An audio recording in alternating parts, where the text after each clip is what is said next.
optimistic and just if plans don't work the way I hope they will. I think that's all of us. But okay, but let me bring you in real quick. Hey, so welcome back to Film News. This week, we have a good friend of mine. And we met recently, but hey, he's a kindred spirit. When I talked to him on set, we really bonded over a lot of the way the industry is going for at least independent film guys like ourselves.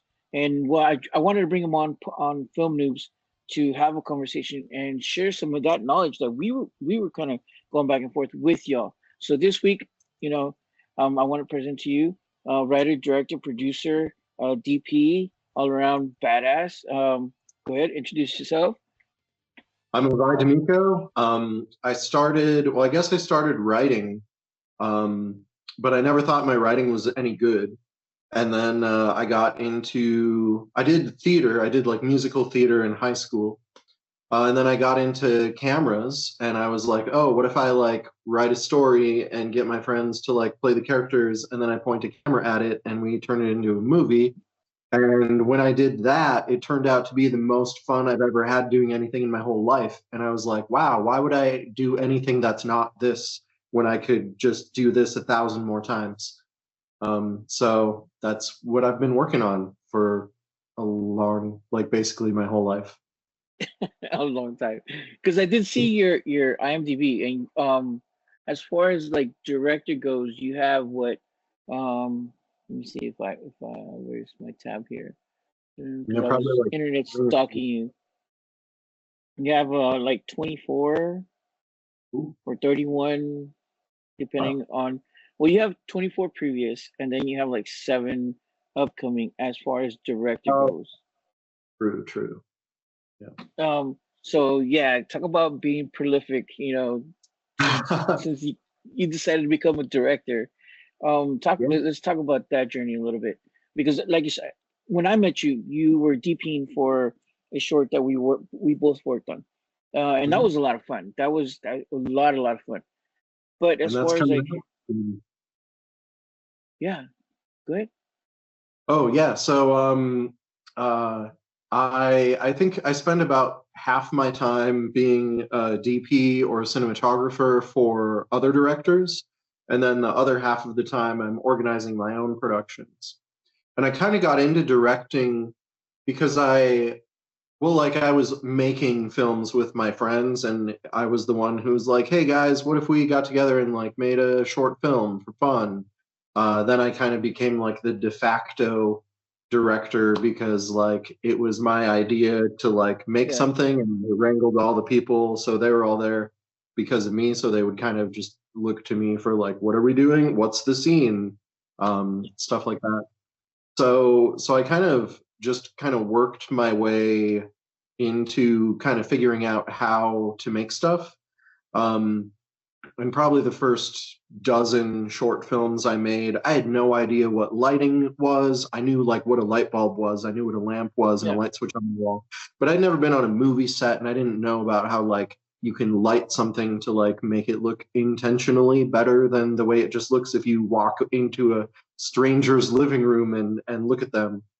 They're probably going to be lit like just randomly instead of like yeah. flattering. So figuring out lighting and getting on real movie sets. My friends who I started with, they were perfectly great people, and they were super great people because they would like do things out of their comfort zone when I asked them to, like act on camera. But I kind of realized that maybe I'd have a better time getting people excited about the project and enthusiastic about like showing up on time and things like that if they were people who actually had an interest in acting. So I made some flyers and I went to coffee shops and I just hung flyers on all the community bulletin boards and stuff. And I was like, hey, if you're interested in making a short film with me, meet me at the library on this day at this time in meeting room number, whichever one I like checked out. And I was expecting maybe 4 people would show up, and 16 people showed up. And I'm like, Wow. wow, with 16 of us, we can actually like pool our ideas and our resources and Mm, who has what car and whose uncle works at what radio station.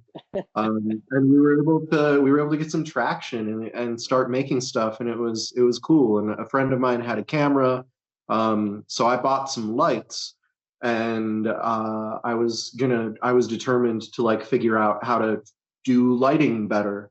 And I looked up some guides on YouTube and stuff like that, and I made really horribly flat looking stuff that would have been great if it was like a corporate headshot, but we're trying to make like a movie. So it was a lot of trial and error, and watching a lot of YouTube videos with more experienced people showing like their techniques or breaking down how they lit specific scenes, and finding Instagram reels that show like behind the scenes clips from like shows on Netflix and stuff like that. Um, and then just through once I started working with actors who like were trying to be actors, I met other actors through them, and I met other crew people, and I got to help out on other people's sets, so I could like learn things the way that they do it in for real for Hollywood or a real movie. And that was cool. And then I took that more seriously, and I tried to like pursue that, and be like a Hollywood cinematographer. And it's really hard to stand out when you are trying to compete with like 200,000 other people who are more Yeah. experienced than you. Um, so yeah, so I've kind of landed in a situation now. I really like telling my own stories. So while I'm happy to support other people and jump on other people's projects as a DP, I still have my own story ideas and my own things I want to try. And I have a lot of fun filming in interesting locations, not just my house. Otherwise, like, my first probably 30 short films were all just my apartment. Yeah. Um, so it was cool to like anytime I could get an opportunity to film somewhere else. But I would run into these complications. Um, One of the first questions I started getting asked when I would approach businesses or people who own businesses or people who know someone who manages or runs a business about filming in their location, people started asking about insurance. And I'm like, oh man, what's insurance? How do I get this? So I've looked up like production insurance and figured out how to get all that. And I'm like, oh, okay, this isn't so bad. It's only like a couple $100 or whatever for this movie or something like that. So then once I had the insurance certificate, then people were being more receptive, and I was like, oh, this is cool. I'm gonna like proactively present this when I go to a location to ask about filming. I'll be like, by the way, I have this $2 million liability policy from Berkshire Hathaway, which is a name you recognize, and now you like aren't afraid of me accidentally lighting your business on fire when I'm making my movie, which has never happened, by the way. That's never happened. But it's Sure, still sure. getting um, but I would run into challenges too, where like this restaurant was like, okay, yeah, you can film if you like start at midnight and wrap by 5 a.m. And I'm like, okay, cool. Let me ask my cast and crew. And everyone's like, no, dude, we're not going to do that. That's when we're sleeping. So I'm like, okay, so sometimes I can't get people to show up at the time the location wants me to show up. Um, and, and sometimes everything seems like it's going well, and we show up at the location even, and after we've already set up and done rehearsals, and I'm ready to like kill the house lights and set the lighting for real and then roll on it, then a manager or the owner or whoever is like, oh, this is a much bigger production than we were anticipating it was going to be, so we want to like shut you down now, but have a good Saturday. And I'm like, man, you just wasted like 25 people's Saturday, because to make the bar look popular, we had to like get background extras to show up as like a favor to me on a Saturday morning. And I appreciate that I have friends who will do that for me, but then when the locations change their mind like the day before or the day of, or sometimes even after we've arrived, then it's like I just feel so bad, because we were all there excited to like film a scene for a movie, and now it's like, oh, we don't have a location anymore. So after that happened a couple times, I was like, man, I wish I had access to a space where I could like build a modular piece of wall and like hang a fake brick wall photography backdrop behind it so it looks like there's an alley outside or something, and then like build my own like bar counters with like pallet wood and stuff like that. So pretty much everything here is something that I built, not by myself Nice. because I only have two hands and I can only lift so much without tearing a tendon, which is one of the first things that happened when I started building my own movie sets was tearing tendons in my elbows. Oh wow. So learning how to ask for help is really important if you have really big ambitious plans and things. So I wanted to get out of my apartment and get a house, and then get a house that had a garage, so then I could like build a modular movie set in my garage, which is where we are now. That's that's a lot of stuff that we don't think about, especially because most of the time you're like, oh man, fuck it, I have a camera, I just wanted to make a film. But the stuff that goes behind the scenes to make a film, just one scene even, because I know when I'm working with students there at UIW, a lot of times there's like, dude, okay, get out of school and try to find a location that one is willing to let you film as a student, and two, that you're able to, like you said, control light, control people, which is one of the biggest factors. And then let's shoot a scene, just a scene. And most of the time it's like, oh well, we can't this and that. It's always like, no, no, no, no, no. I'm like, dude, that's like the easiest thing that anybody could tell you is no. After that, dude, get over that, get past that initial no. Um, but like as a DP, let me ask you real quick before we keep continuing moving on, because I wanted to touch on something. Um, you work with other people and you work with other directors, right? So you wear two hats most of the time in your own, your own production, which is the director of photography and the director. But when you're working with other people, you're just director of photography, right? And I've Yes. done this before as an audio guy because I work for other people as an audio guy. And I do my own films. But a lot of time I sit back and I'm like, oh man, dude, I learn a lot from other people's mistakes because as an audio guy, I get to listen to everybody and I'll pay Yeah. attention. Everybody's like, oh, no, dude, I'm an audio guy. I get to listen, like literally, I get to listen to everybody's conversations. I get to listen to the director making his little comments to the DP or whatever. And I'm like, wow, okay, so I'm learning that way.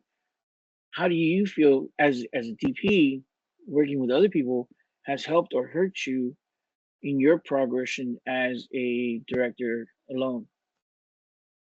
Yeah, I like working with other directors because every director I've worked with has worked completely differently. Um, some directors are very strict about like, I have a specific vision and you're going to use this kind of lighting and this kind of lenses, and you're going to point the camera this way when I say so, and you're going to push record, and I'm going to be like over your shoulder. And then there's other directors who are like, I wrote a script and I found the actors I like, and I don't know anything about cameras and lighting, so you do that. And then I basically get to make up all of that, or I'll work with the director if they want to go through the script together. We'll sit down and we'll talk about different scenes, and we'll kind of build a lookbook. If the director keeps bringing up like, oh, I want it to look like Apocalypse Now, but a sitcom, then I'm like, okay, well, what does that mean exactly? Let's look at some pictures and let's look at some lighting and get on the same page about what that kind of stuff means. Um, and then for my own productions, I like directing and shooting simultaneously for a few reasons because I'll be experimenting with a specific thing. One director I work with regularly, Ryan Clausen, he anytime he sends me a script, I read it, and there's always one like stunt or visual effects or gag or something where I'm like, how are we going to do this? Why does Ryan always write this impossible stuff that we can never shoot on a low budget? And then I'll talk to him about it, and he's like, oh, I designed this ingenious thing. I built it in my mind. Now I just have to build it for real, and it'll make the shot work. And he always pulls through, and it's always crazy, and it like always works out better than I think it will. Um, so I like that, and I see that kind of stuff, and I'm like, oh, I can apply this in my own filmmaking too, because I have stories that I really want to tell, which is why I don't just sit around and wait for someone to be like, Avai, please shoot my movie. Because I'm like, oh, I have this thing that I want to tell, and I want to tell it a specific way or explore a specific character or idea. And then I want to also like do some specific things with lighting or with choreography. And then when we're actually on set, if I'm directing it and shooting it, we don't always have to cut and go back to one or go back to somewhere else and like take it again. I'm 2 feet away from the lead actor most of the time, and on their close up, if I Yeah. want them to give me just another take, but maybe do something more subtle with the corner of their eye, or and maybe I don't give better direction than that sometimes, but anyway, I'll be able to whisper it to them and they'll hear me and they'll just take a second and they'll back it up and they'll do it again. And it's like, great, we just got what we needed. And now the editor can like use that piece of it in the edit. But then instead of calling cut and going back to one and all the other people on the sidelines start small talking again, and then we have to slate it and go again. Like instead of all that, we skipped all that by just me whispering a short note to the actor when I'm in the middle of the take.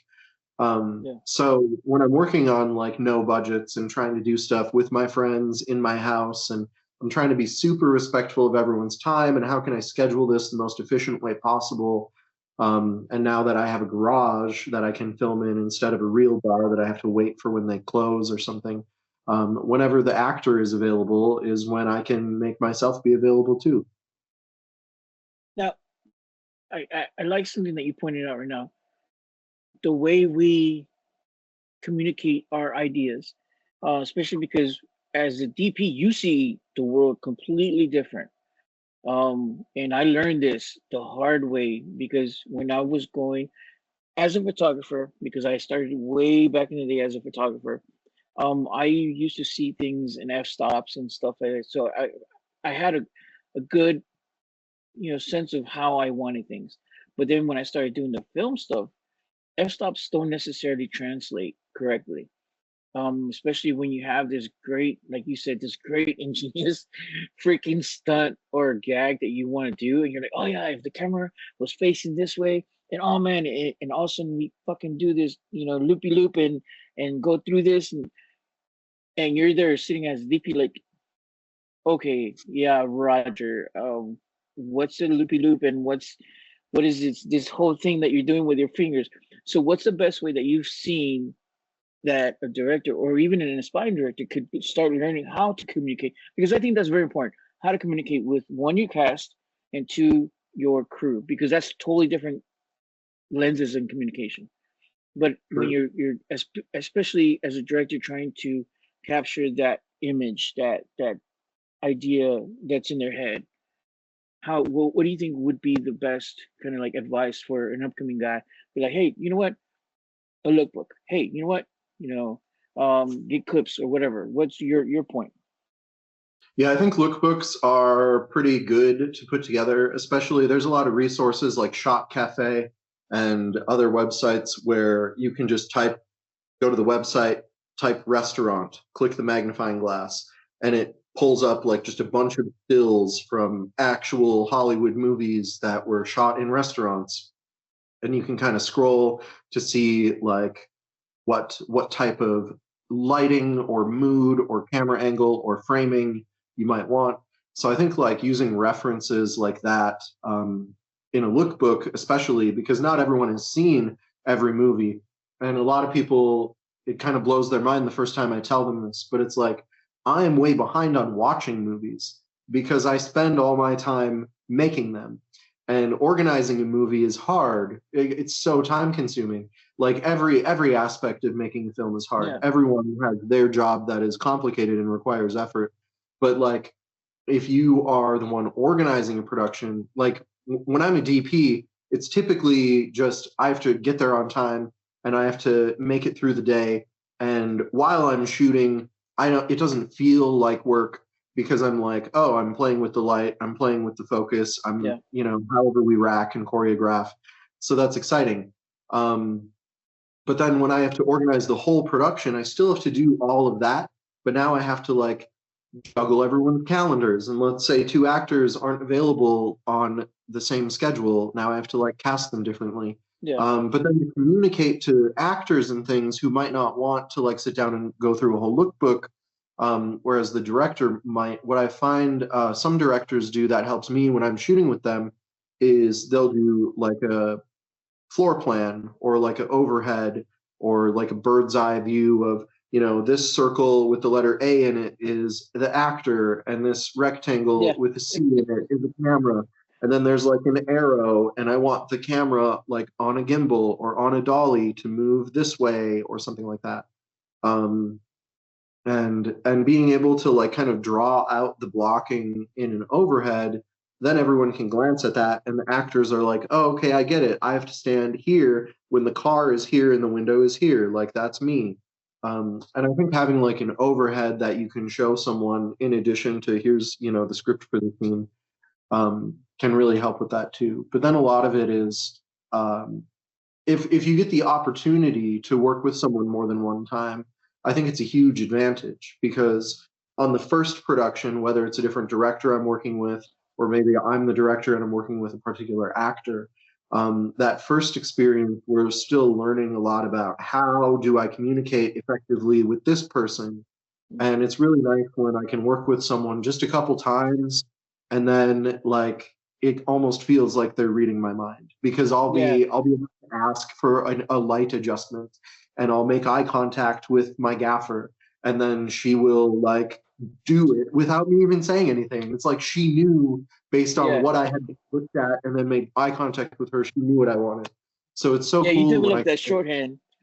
yep, yep. I So had I had I like one. working with the same people a lot for that reason. But then I Yeah. also like working with new people too. But then with new people, it's just I have to be mindful of, oh, I have to use more words in a sentence to communicate my idea like Yeah. descriptively enough so they really know what I mean. Yeah. I had one AD.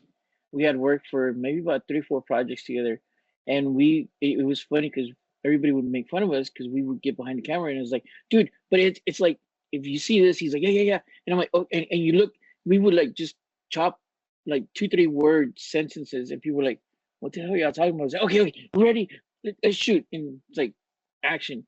Then I had one director of photography.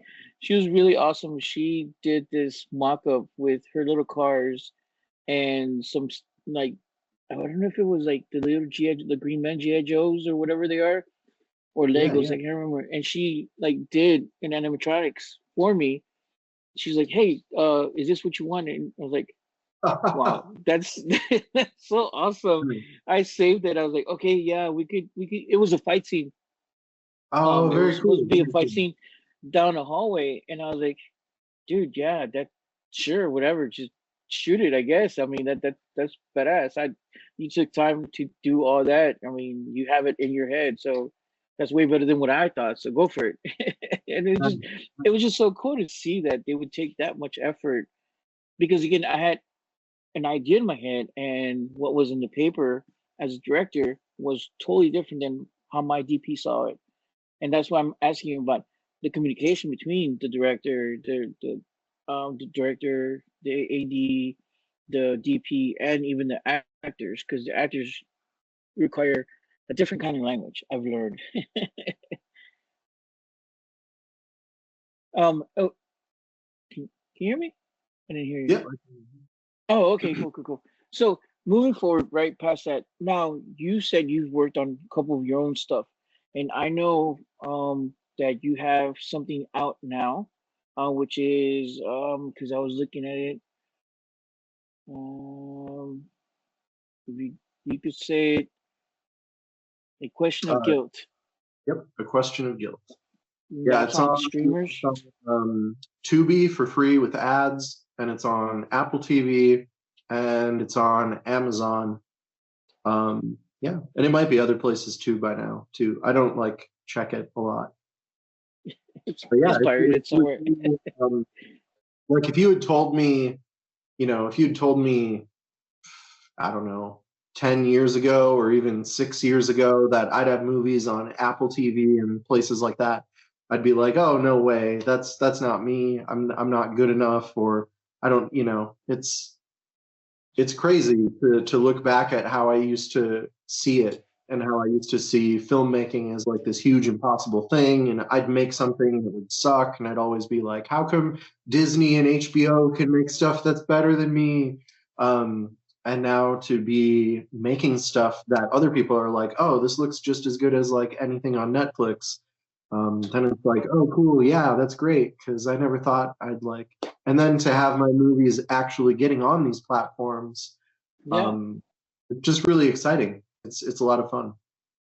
Yeah, no, I'm totally with you, because again, the first film we ever did, Low Rise versus Zombies, it was a cheesy. It was supposed to be a short, and but by the time all my friends got together, like yourself, it was like 20, 30 of us were like, oh, dude, we can make this into a feature, and we kind of fluffed it up a little bit. I will admit we fluffed it up because we are like, can we do it? And so we did. Um, we did the festival run, but then after that, it was like whatever. But yeah, and then all of a sudden somebody called me up and was like, "Hey, dude, let me buy your film off you." And I was like, "Why?" It sucks ass. Why? But yo, and then we were on Tubi, and I was like, "Oh my gosh, that's so freaking cool!" And then the second one, we're like, "Okay, well, we know how to do this now. We know who to contact. Let's do this." And now, yeah, but it is awesome. Like you said, little David would have never thought of like, "Hey, you're gonna be a movie director." I'm sure the same with you. You're like, "Hey, I'm just making friends with my friends. This is cool." But outside of that, that was it. So with your company, like, this is not the only film you have. The Question of Guilt. You Yeah, have other films. I've got several others on streaming platforms, and I kind of made a shift a couple of years ago now, actually, where I decided after I wrap up the features that I have in production right now, I want to pivot and do short form stuff again. Because one thing that was really frustrating me is I have really big ambitious plans, and then there are problems because I never have those $20 million budgets that I've heard some movies have. I I never have hear one of you. those. So I'm trying to like figure out how to do things, and it's like, oh, okay, I need to have this particular prop. Well, do I know anyone who can make that, or anyone who can help me make it, or something? So it's a lot of like figuring out these problems. Um, but yeah, so once we actually shoot the thing, then we have to go through post production, and it's like, okay, now there's this whole extra piece of it, and I heard these quotes from, like, I don't know, people are like, oh yeah, George Lucas on Star Wars said, like, after they finished filming, he said something like, oh, now we can finally start making the movie.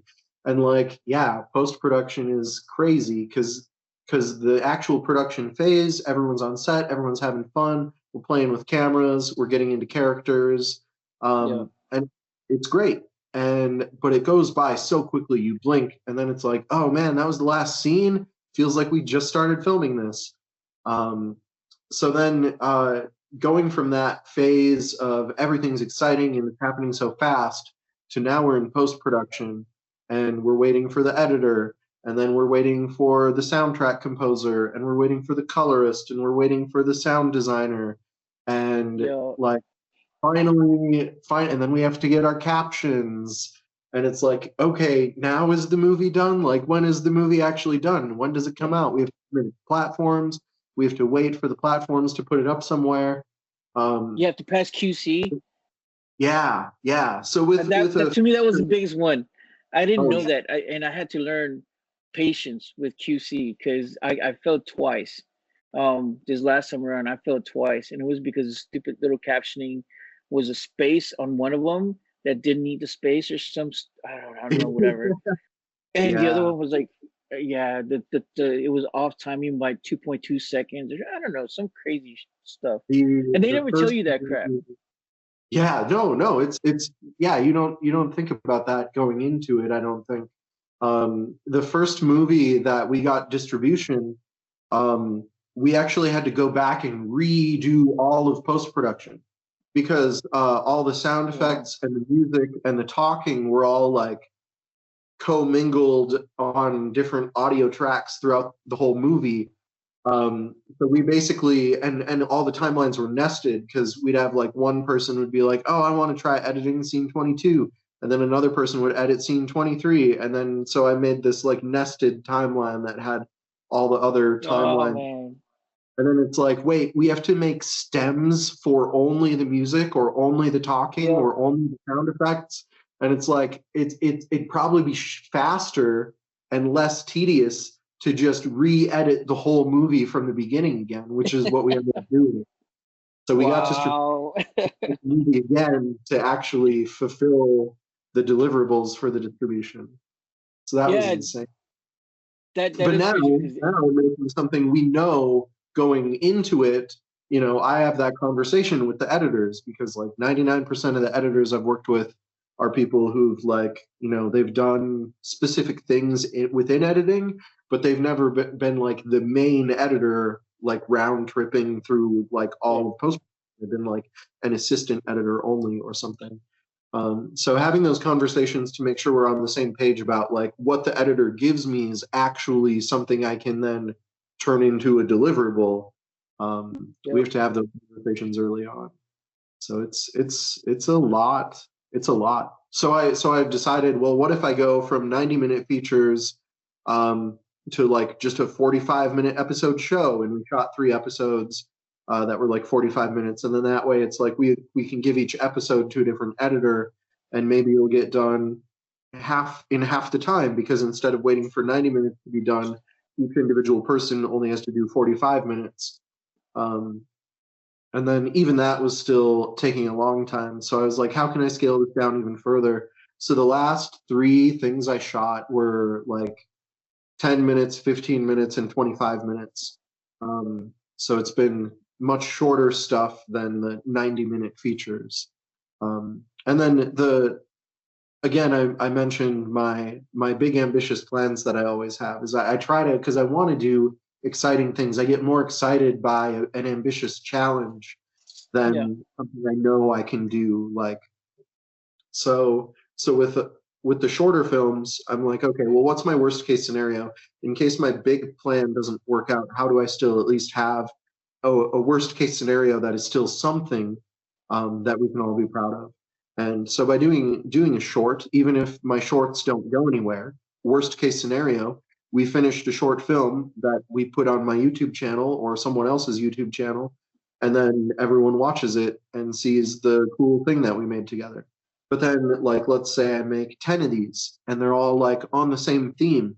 Is that something I could someday package together and submit it to Tubi as like a series, potentially, like an anthology series, like a Black Yeah. Mirror, where each episode's kind of a different story, or Twilight Zone. I have a few scripts that I refer to as my Twilight Zone scripts because they're kind of, I think they would Nice. have Okay. made the Twilight Zone episodes, but I'm not a writer for the Twilight Zone, so it's they're just short films that feel like they could have been Twilight Zone. Now I got a question because I've asked several people this, and I'm not trying to. Well, I'm being a snob a little bit, and I'll admit this. I don't like doing shorts because I don't find the sellability of them. At least as a company, I don't. Right. It's just to me the effort and the money that most people put in shorts sometimes. Because shit, I worked on one short. The budget was like $16,000. I was like, dude, it's an 8 minute short and it's $16,000. Give me that 16,000. I'm gonna give you a full feature, and I'm gonna put it on Tubi. It's gonna be marketable, and it's probably gonna make me 300-400 bucks, but I'm getting something back.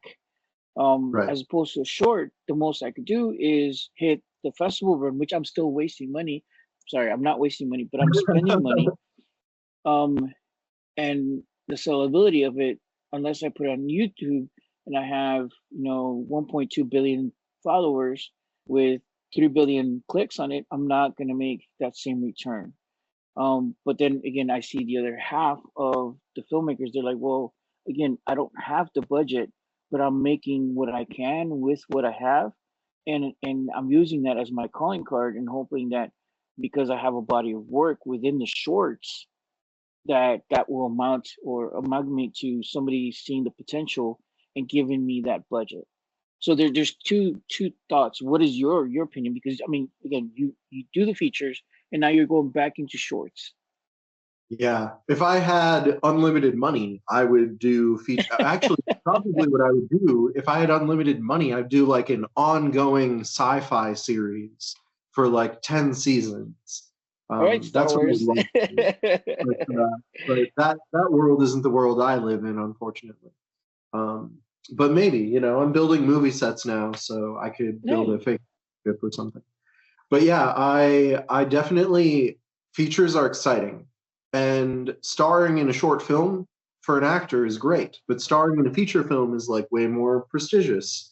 yeah. Um, one thing too that I considered, I have a long list. I have a literal spreadsheet in my like Google folder about like all the actors in San Antonio who I want to work with, who I have not yet had the opportunity to work with, and it's more than 60 names.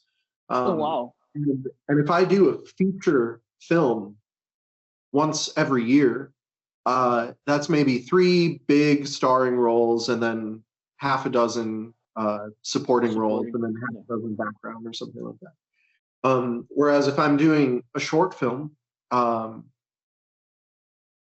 man, all the things that I could do if I had more time. I would love to be doing like a short film every month. But I think what I think is a realistic goal is I'm going to try to do 3 or 4 short films this year. So we've just wrapped one and started shooting the second one, and we're 3.5 months into the year or two, not quite. We're in the first quarter still, right? So Yeah. I Yeah. We're in the think I first think I quarter. can I think I can do 3 or 4 this year, um, and that will keep me pretty busy. And I'm still that factors into like I'm still filming like half of the time I'm on a set, I'm on someone else's movie set, not my Yeah. own movie. So I want to do, yeah, 3 or 4 more shorts this year. And what I like about that is I get to try working with different actors in different roles. Because again, I've got that list of 60 people I want to work with. Well, if I was making features, I'd need to make like 6 features to be able to work with all of them in the way that I want to work with them Yeah. someday. But with short films, I can make more short films per year. And then, I don't know how many years it'll take, and I'm sure my list will keep growing as I learn and meet new actors in San Antonio and Austin. Um, Not only so that, but yeah, we I keep like the growing short too. films for that reason.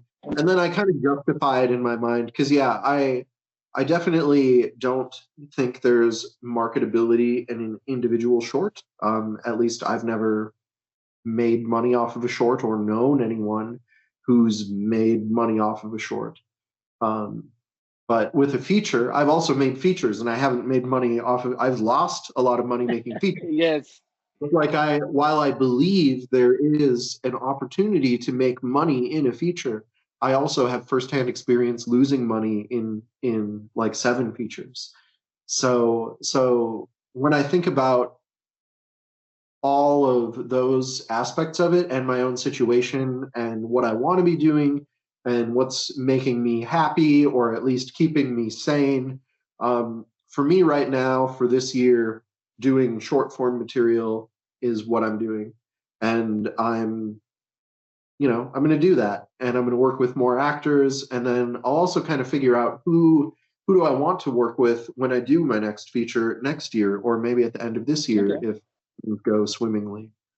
Um, but Now, what otherwise, about yeah, it's it's I definitely want to get back into features, but I want to do this first just to make sure. okay? No, no, no, no, no. I like your train of thought because I didn't think about it that way. And again, I'm a little bit of a snob when it comes to like where I put my money and my effort, even though I help other people with their shorts, but because I'm doing it as an audio person. And I guess that's my cheap way of getting to know people. Because like this last short that we did, I picked off what's her name? Oh, I forget. Ruby. Um, yeah, that's her name, right? Yes. Yeah, yeah. the Yeah, main yeah. like I picked her up technically, and I was like, dude, I've never worked with her. I like the way she's doing stuff. I like her range of emotions, and she could do it on the spot. I was like, oh man, I need you for my next feature. So I plucked her and headhunted her, and now we're using her for the next feature. So oh, that's my way of cheating it, yeah. because I'm not spending my money. I'm spending other people's money, and I'm on set, and I get to hear, like I said, I get to hear people's acting. But as far as like the festival run, and I apologize, I did not mean waste of money. Because it's not a waste of money. I picked up my first gig, my first major distribution deal because of a festival. So I should watch what I say about festivals because you never know what you're gonna get from them. But as far as like you with your short projects, how do you see yourself doing the festival run, and are you gonna do the festival run? Yeah, I had pretty much decided that I wasn't going to do festivals anymore with features. Um, I've it was a few years ago. We made a feature called 8,000 Feet Up, which is that's streaming in a whole bunch of places, Tubi and Amazon and other places. And then we made a short film the same year. It was a few. Some of the cast and crew were the same, but some of the cast and crew were different. But I was the DP for both. So both films they had a fairly similar look because they were both shot by me during the same year with some of the same people. And we submitted to a lot of the same festivals. And what I saw was with the feature, we did play in 4 different cities, which was great, but we got rejected from most of the festivals we submitted to. Whereas with the short film, that I would say the production value was comparable. Um, with the short film, we got into a bajillion more festivals. Like basically every festival we sent the short to, we got in. We like weren't getting rejected with the short. And Wow. it blew my mind how different it was. And I think the short film also, it was written better also. But still, they were both very entertaining movies on their own individually. But I know also I was the on the board of directors at 2 different film festivals, so I've also seen how the people in charge of programming a festival will talk about stuff, and I know features it's way more competitive because you're asking for 90 minutes of time on the Yep. schedule that whereas if they've got 10-minute short films, they can program 9 different films during that same amount of time. That same 90 minutes could be 9 10-minute films. So they're also looking at it from like a tourism perspective. Is this feature going to bring as much new people to come visit the city Yep. or enough new people to come see the movie versus these 10 or these 9 10-minute films? Um, they're going to each be inviting their friends. Is that potentially going to have more economic impact or more attendance impact? Things like that are things that people who plan festivals or fund festivals, they ask Yep. those questions. Yeah, and a lot of people don't realize that there's an economy to festivals first before anything else. And second is the fact that yeah, it's playability, but I think it's still a competition because you are competing with other people. I got told once because I was helping out, go through and kind of siphon some of the movies. They're like, hey, dude, look, if you're not entertained within the first 2 minutes, just stop. Don't watch the whole thing. I'm like, yeah, but he put so much time in it. He's like, dude, it's just not worth it. I'm like, wow, okay. And this was from a promoter slash, owner of a festival. They're like, yeah, dude, past 2 minutes, if I'm bored, fuck it. Next. I'm like, Because the that's audience crazy. members, the people who bought a ticket to go to that festival, they're expecting to be entertained. And they're expecting that they're going to be watching a selection of curated films that are going to all be the best films available that that festival could get their hands on. And if people in the audience, maybe they're there. I mean, most people who go to festivals, most people who watch movies don't make movies. Only a small number of people on the whole planet make movies, but everyone else Yeah. watches movies. And people are watching them to be entertained, more often than they're watching them because, oh, I know someone worked hard to make this project get finished. Because a lot of movies don't get finished, especially when you don't have a budget. A lot of things go Yep. wrong, and a lot of people just don't follow through for whatever reasons that may be even beyond their control. Some movies just don't come out. Um, so I know, and you know, and other filmmakers know, just the fact that you completed a movie, that is an achievement in itself. Yeah.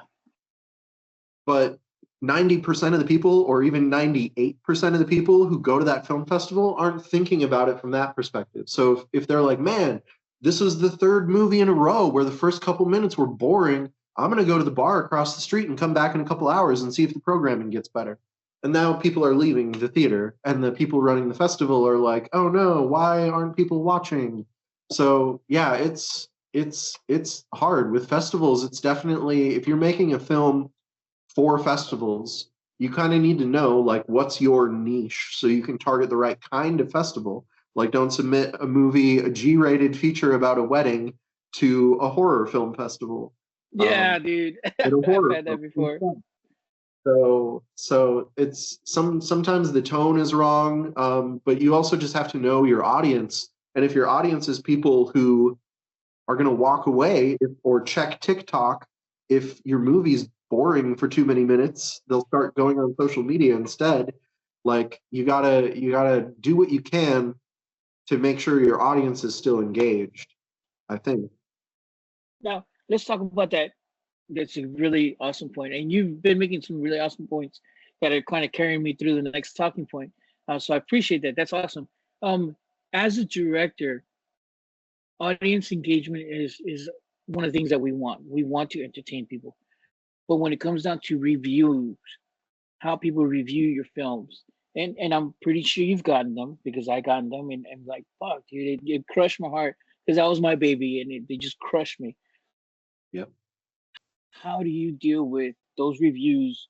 They're like, oh man, dude, that was the greatest scene, and you're like, you didn't get it, you're an idiot, but they just crush you, and they wrote these like 5 6 pages worth of your crap, your movie sucks, your cinematography is like horrible, your actors are flat, da da da da, da, so forth. Yeah. I try to find the nugget of like optimism in a bad review. Um, I remember my first feature that I shot, called Positive. There's different cuts because different multiple distributors have like adjacent licensing or whatever. So if you watch it on, I think, Tubi, you see a slightly longer cut that I think is less funny. And if you watch it on Amazon, it's a slightly tighter cut. It's like 3 minutes shorter, but I think it's 3 minutes funnier too, because the pacing is just a little better. But on that movie, I got a bad review on, I think it was maybe Amazon or IMDb, but someone was like, this movie is a dumpster fire of feminine rage, 1 star. And I'm like, man, I want to print this review and hang it on my refrigerator. Someone called my movie a dumpster fire of feminine rage. Like, Yes. that means someone watched my movie and had strong feelings about it. And then 8,000 Feet Up has a bad review on also either Amazon or IMDb, probably one of those. And I remember what I thought was hilarious was this person was like, oh, this movie, they say in the dialogue that it's set in Arizona, but like they're so obviously filming it in California. What's with all these Hollywood people? Are they just making dumb movies thinking we won't notice when their stuff doesn't line up? And it's like, cool. So someone watched this movie, paid attention to the mountains in the background, wrote a review about it, accused me of being Hollywood when I'm just a dude making movies with my friend on a mountain, which, by the way, really was in Arizona. Like, we filmed on location because at the time, my friends and I lived in Arizona, and we were just like, oh, there's a pandemic. Let's get out of the city. There's a mountain right there. What if we film a movie on the top of the mountain and we're all staying 20 feet away from each other and not giving us pandemics? And then we did. So we made that movie. And yeah, it was great that people watched it. And it was great that people thought it was good enough quality overall to be like a real Hollywood movie. And then they got mad at these California people for trying to trick them. But we didn't even film in California. We filmed it on location in Tucson, Arizona. Oh my goodness. The first time I got a bad review, it hurt me because they're like, oh, people who speak bilingual are smart enough, are not smart enough, and I was so depressed.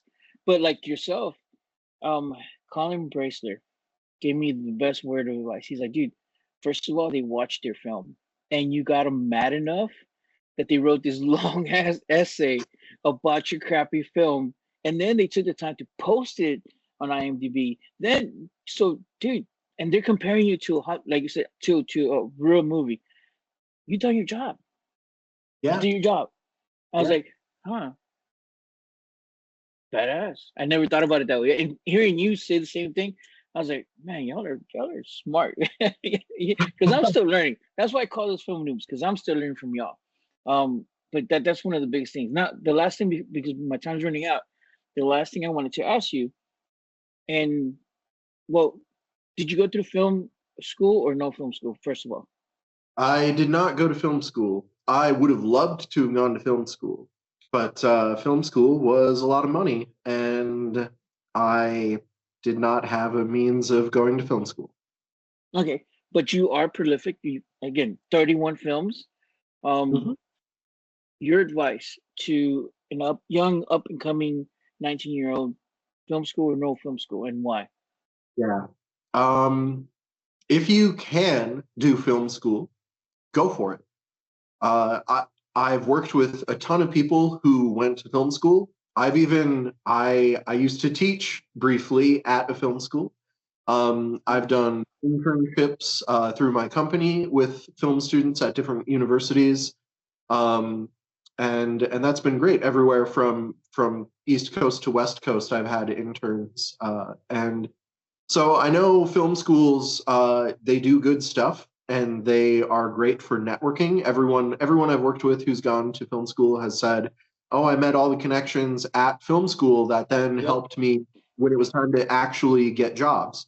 So that it seems like it's really good for networking and can really get you in with a lot of good circles for getting jobs after school. But another thing I consistently heard from people, my interns specifically, well, and even graduates, people who went to film school and then got on one of my movie sets, they're like, oh, wow, I actually learned so much on your movie sets. And I wish that film school was more hands on than it was. Because I know you have to like make a film, like a capstone film in film school. Hold on. Uh, but it's different if you know, if just getting out and making stuff yourself is going to also be its own education. So Yep. even if you can afford film school, there's more than one way to make a movie. Get out there, do what you can, get on whatever set you can get on, meet people who went to film school, stuff like that. Um, so don't let your means or lack of means determine whether or not you can make movies. Badass. I appreciate that because it does make a lot of sense. You should never, like I said, that initial no, regardless of what it might be your ultimate stopping like point, especially when it comes to films, because not everybody makes films. That's it. Not everybody makes films. Take it as you want to take. Now, final advice, shout outs, or you plug whatever you want. This is your time for the next like 2.3 minutes. Okay. Oh, that's actually way more time than I know what to do with. So No. yeah, just type my name into any streaming service and you'll find films that I was a part of, even if I was just like the gaffer. I've been a gaffer for someone, I've been sound for someone before. So I help because I just want to see everyone's movies get made, really, at the end of the day. So yeah, you can type my name in, or you can go. Yeah, if you look for A Question of Guilt, that's our latest murder mystery that just hit streaming like a month or two ago this year. And then we're making more stuff. So if you want to get involved with what we're making, just type my name into social media, um, send me a message on like Instagram or Facebook, and I will give you like my email or something, and we'll go from there. Because you Because do you do produce a lot of films. You're I make a constantly lot. busy. Yeah, and especially now that I'm doing short form and series, I'm doing, I'm doing shorter scripts. So I wrote a bunch of cold opens for like a sitcom set in a coffee shop. And I want to turn my dive bar movie set without lifting up any can of paint or power tools, just by redressing and relighting, go from a low key lighting dive bar to a high key lighting sitcom coffee shop. So I'm putting together the props and the set dressing to like really sell those as two different spaces. And then I want to shoot a bunch of cold opens that might eventually, like if I can grow the project into a sitcom, well, now Yeah. I've got all these funny cold opens that I can use before the intro title credit sequence for my eventual sitcom set at my bar or my coffee shop or whatever. But then worst case scenario, if that idea never grows that big, and I just have a bunch of 1 or 2 page comedy sketches. Well, now instead of having a whole sitcom, I at least still have a YouTube playlist full of comedy sketches that we made in my garage. And that's still a cool thing to have done on its own. Cool. Any last word of advice for up and coming new filmmakers? Yeah, I guess see what's happening in your city wherever you live. There's probably like a group here in San Antonio. We have a San Antonio Filmmakers Facebook group and a San Antonio Actors Facebook group. And through those two groups is pretty much how I meet everyone. Cool. As far as like other directors, DPs, how to continue growing? Because I mean, like I said, you do. Oh, I totally forgot, and this maybe you don't mind going over just a little bit over your advice because I know you have a nonprofit organization. Has that helped you as a filmmaker to be able to, get a little bit more um projects Yeah, involved or yeah. So I'm a fiscally sponsored filmmaker by a nonprofit, a 501c3 nonprofit called From the Heart Productions. So I have an ongoing crowdfunding initiative at my website, www.akindofmystery.com, which A Kind of Mystery is the name of an anthology series in the mystery genre. So it's not all murder mystery. Some of it's murder mystery, some of it's like supernatural fantasy mystery stuff. Um, but basically, any donations that I get through that website go through the From the Heart Productions nonprofit, and they keep their percent cut. But then their mission as a nonprofit is to fund indie films like nationwide. So any filmmaker can you just write up your pitch basically for like why the project you want to make has some kind of beneficial impact somehow in your community or to arts in general or something. And then you can basically then this doesn't affect like most people in my direct circle who if I'm like trying to fundraise for a movie, I might do an Indiegogo campaign and they might chip in $20 for a special thanks credit. My thinking with going the nonprofit route was if I could get a business to sponsor, maybe a business would want to like take advantage of like a tax write-off and then also have like maybe some product placement. Maybe we put like their bottle of wine yeah. in our production or something like that from their winery as like just a hey, these people donated to us, so that's cool. Um, and I do believe there are people in the world who are like, oh, I'm a successful rocket surgeon, and I Yeah. always wanted to be a movie producer and Yes. have like executive produced by rocket surgeon MD, who does brain surgery too. That's where the MD came from in this hypothetical person who's Yes. successful. But because they're busy being this successful, smart person, they can't like take the time it takes to actually go produce a whole movie and organize the whole thing, get the script, get the location, get the equipment, get the actors, get the schedule. Um, but maybe they could benefit from a tax write-off because they're in a higher tax bracket than me, Yeah. or they own several businesses, or whatever.